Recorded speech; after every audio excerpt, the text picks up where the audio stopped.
To wish condolences, congratulations, or for romance, there's no shortage of customary occasions on which to send flowers. Whether made up in a splendid arrangement or simply placed in a vase, fresh-cut flowers rarely go unappreciated by the recipient. Roses are a perennial favorite. Florists buy them from commercial greenhouses. Those greenhouses have sophisticated sprinkler systems positioned to irrigate the soil rather than the plants, because watering directly on the rose bushes would grow harmful fungus. The hotter the weather, the more watering, up to 7 times daily for about 5 minutes each time. The greenhouse climate is computer controlled. If it gets too humid, the computer automatically triggers the roof to open, bringing down the temperature. The ideal greenhouse temperature for most flowers is about 23 degrees Celsius during the daytime and 16 degrees at night. With every watering, the roses get a low-level dose of fertilizer, the botanical version of taking a daily vitamin supplement. It's a mix of nitrogen, phosphate, and potassium, the proportions determined by ongoing soil analysis. If the pest specialist detects a bug problem, he applies an insecticide treatment to target that particular pest. But first, they close the roof so as not to pollute the outside environment. Workers handling the chemicals wear masks and protective clothing.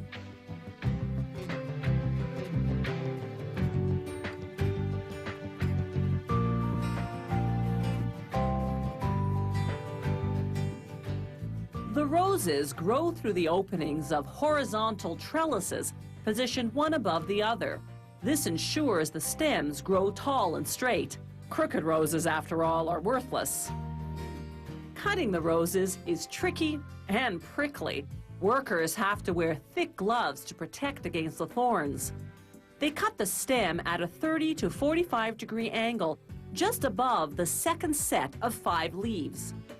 The cut must be precisely at that spot for a second rose to bloom, about 40 to 55 days later, depending on the season. Growth is slower in the winter because there's less sun. The growth period also varies somewhat according to the variety of rose.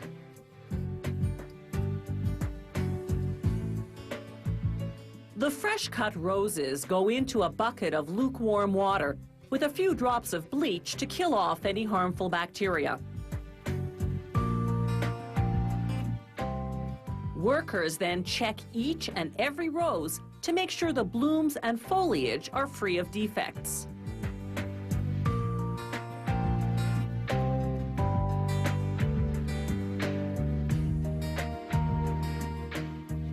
Then they classify the roses by length. The longer the stem, the more the rose is worth.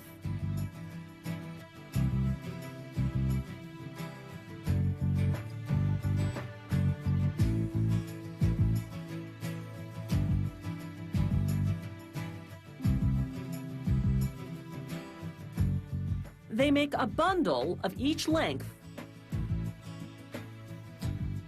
Then trim the bottom of the stems to equalize the height. They wrap the roses in newsprint so they won't dry out during shipping. The transport trucks are refrigerated in summer and heated in winter to keep the roses at a safe temperature, about 6 degrees Celsius.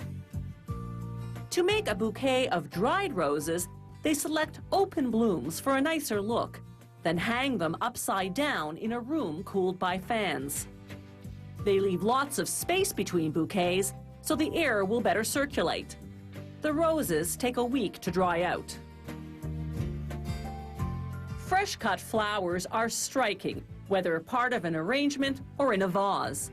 They can last in water for about a week, provided you trim 1 centimeter off the stems to open up the water channels, fill the vase with lukewarm water, never cold water, pour in a bit of bleach to ward off stem clogging bacteria, change the water every 3 days, and be sure to keep the flowers away from the heat of a sunny window.